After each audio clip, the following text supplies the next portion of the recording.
அஸ்ஸலாமு அலைக்கும் friends, welcome to Arafah சமையல். இதுக்கு முன்னாடி எங்கள் சேனலை சப்ஸ்கிரைப் பண்ணாதவங்க சப்ஸ்கிரைப் பண்ணிக்கோங்க, பக்கத்தில் இருக்க பெல் ஐக்கனை கிளிக் பண்ணிக்கோங்க. இன்னைக்கு நம்ம பார்க்க போகிற ரெசிபி என்னன்னா பிளாக் ஃபாரஸ்ட் கேக் எப்படி வீட்டில் செய்யறதுன்னு பார்க்கலாம். வாங்க வீடியோக்குள்ளே போகலாம். இதுக்கு தேவையான பொருள் என்னன்னு பார்க்கலாம்.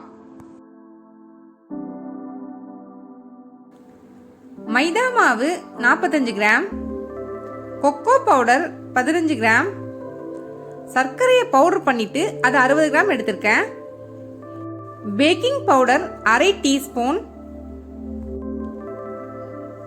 2 முட்டை, ஆயில் 30 ml அதாவது 2 டேபிள் ஸ்பூன், வெண்ணிலா எசன்ஸ் அரை டீஸ்பூன். ஒரு பெரிய பவுல்ல 2 முட்டையை உடைச்சு ஊத்திட்டு அதோட வெண்ணிலா எசன்ஸ் சேர்த்துக்கோங்க. பிளெண்டர் வச்சு பிளெண்ட் பண்ணிட்டு நாம வச்சிருக்க பவுடர் சுகரை கொஞ்சம் கொஞ்சமா 3 பேட்சா பிரிச்சு போட்டுக்கோங்க.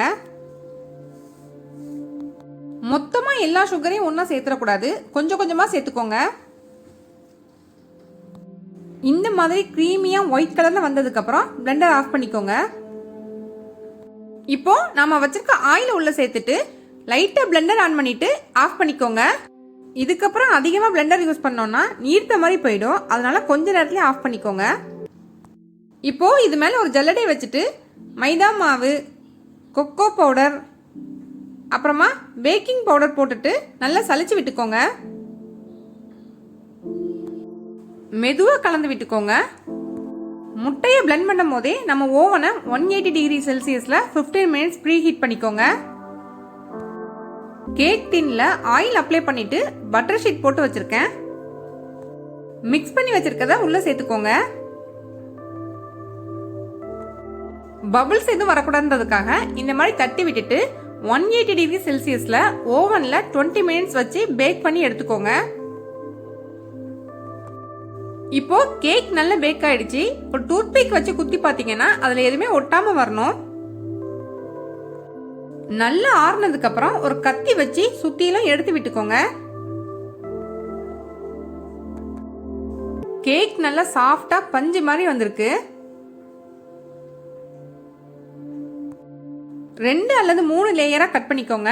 நான் இன்னைக்கு 2 லேயர் தான் கட் பண்ணிருக்கேன். ஒரு பெரிய பவுல்ல 1 கப் விப்பிங் கிரீம் எடுத்திருக்கேன். வாசனைக்காக கொஞ்சமா வெண்ணிலா எசன்ஸ் சேர்த்துக்கோங்க.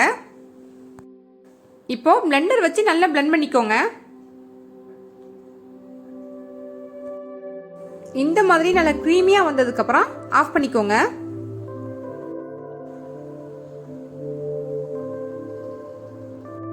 இப்போ கேக் அரேஞ்ச் பண்ணிடலாம். ஃபர்ஸ்ட் கொஞ்சமா க்ரீம் வச்சுக்கோங்க. கட் பண்ணி வச்சிருக்க ஒரு லேயரை இதுக்கு மேல வச்சுக்கலாம். 25 கிராம் பவுடர் சுகரோட ஒரு 50 ml தண்ணி கலந்து வச்சிருக்கேன். அதை இது மேல லைட்டா தெளிச்சு விட்டுக்கோங்க. இது மேல கொஞ்சமா க்ரீம் வச்சுட்டு எல்லா இடமும் நல்லா பரப்பி விட்டுக்கோங்க.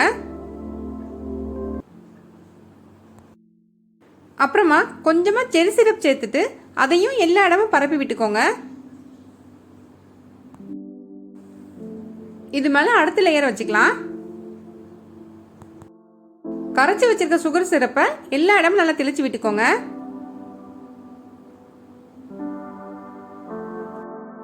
இது மேல கிரீம் வச்சுட்டு கேக் ஃபுல்லாவே கிரீம் அப்ளை பண்ணிக்கோங்க. சாக்லேட் கொஞ்சமா துருவி வச்சிருக்கேன். அது கேக்கோட சைடுல ஃபுல்லா நான் அப்ளை பண்றேன். நீங்க எந்த டிசைன்ல வேணுமோ நீங்க அப்ளை பண்ணிக்கோங்க. மேல கொஞ்சமா கிரீம் வச்சுட்டு அது மேல செரி பழம் வச்சிருக்கேன். 1 மணி நேரம் ஃப்ரிட்ஜில் வச்சிருக்கேன். இப்போ நமக்கு ரொம்ப டேஸ்டான பிளாக் ஃபாரஸ்ட் கேக் ரெடி ஆயிடுச்சு. இதை நீங்க வீட்டில் கண்டிப்பா ட்ரை பண்ணி பாருங்க. ட்ரை பண்ணி பார்த்துட்டு உங்க ஃப்ரெண்ட்ஸ்க்கு ஷேர் பண்ணுங்க. இந்த வீடியோ உங்களுக்கு பிடிச்சிருந்துச்சுன்னா லைக் பண்ணுங்க, ஷேர் பண்ணுங்க, கமெண்ட் பண்ணுங்க. எங்க சேனலை சப்ஸ்கிரைப் பண்ணுங்க, பக்கத்தில் இருக்க பெல் ஐக்கனை கிளிக் பண்ணுங்க.